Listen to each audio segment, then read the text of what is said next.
Hallo zusammen. I'm Dave from Definitely German, and I'm currently watching a playthrough, a let's play basically, of Kingdom Come Deliverance 2, a game that takes place in Bohemia, meaning in the medieval times, medieval ages, in certain places that revolve around, parts of Germany, East Germany that is, the Czech Republic, Poland, those types of regions. And I just watched one of the episodes of Co-Carnage's playthrough. In that scene, the main protagonist, the character Henry, was talking to a merchant. And that merchant used an interesting mix of English and German. I thought that's a great fit for this channel, which is all about teaching you some German and something about Germany, the German culture, life in Germany, that kind of stuff. But also the German language with music, with movies, with series, but also with games sometimes. So let's do exactly that. Let's learn some German with Kingdom Come Deliverance 2.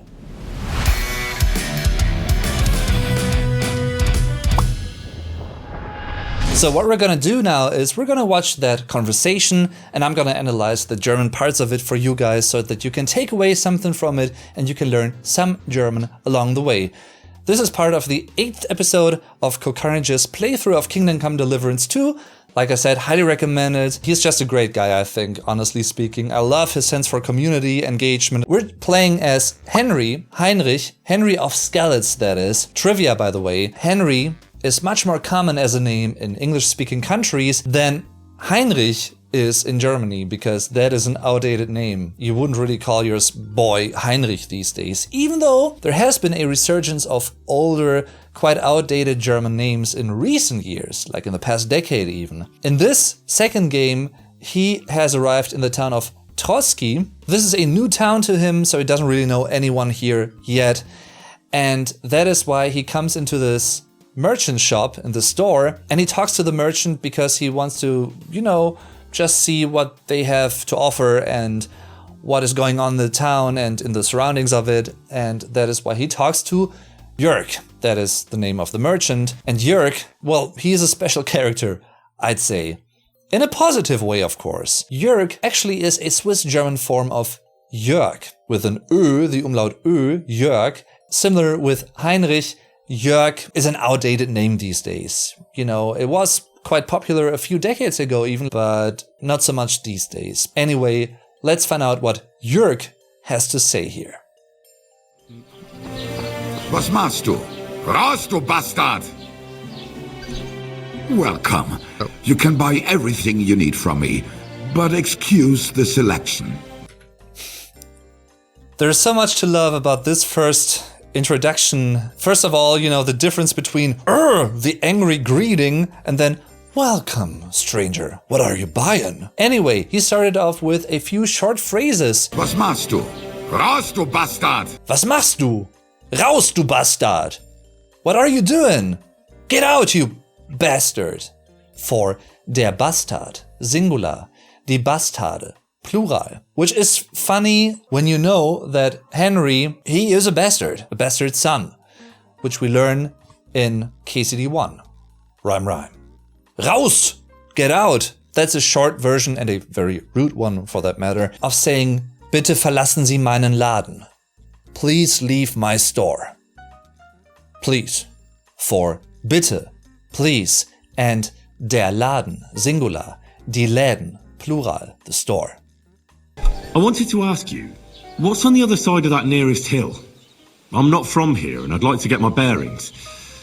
You look like a merchant to me, so you probably know best. Ja, natürlich, you are not from here.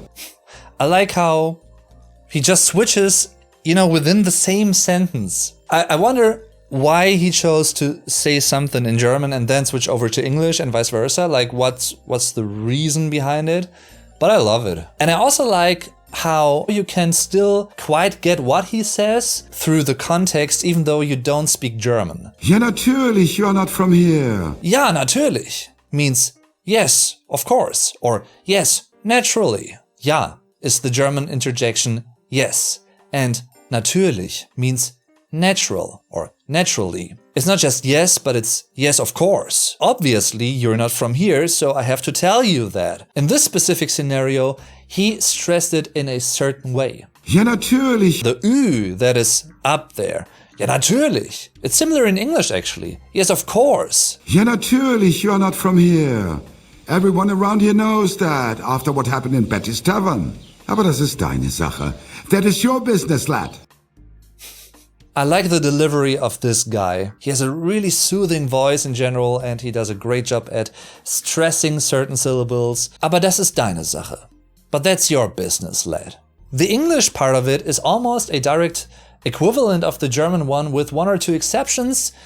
The aber in German isn't included in the English. That would be but that's your business, lad. So the but is missing. And the English phrase ends with lad. And I thought, you know what, why didn't he use that in the German phrase? In German, you wouldn't have to use lad as an additional phrase in order to show that this is an informal, a casual conversation. Because here he's using an informal form of address already in the German version.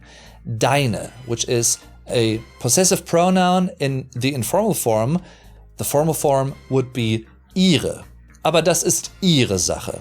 But here he uses das ist deine Sache. In German that is obvious through the choice of words, but in English not so much because both would be your.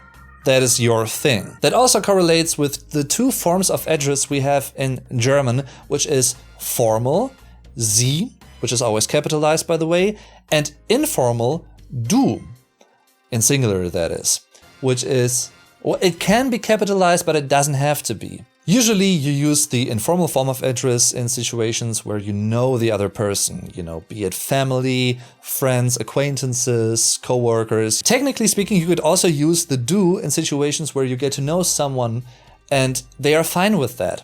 That is also possible, and I guess that may be happening here. Lad, if you wanted to use that in German, would be something like junger Mann for jung, young, and der Mann, singular, die Männer, plural, the man. One last thing about this one, the phrase Aber das ist deine Sache. Aber das ist deine Sache. But that's your thing, that's your business for die Sache, singular, die Sachen, plural, the thing, or here, business. That's a quite common saying, an expression in German, so totally authentic, totally legit. Germans would use that quite often actually, so a great choice of words here. Aber das ist deine Sache. That is your business, lad.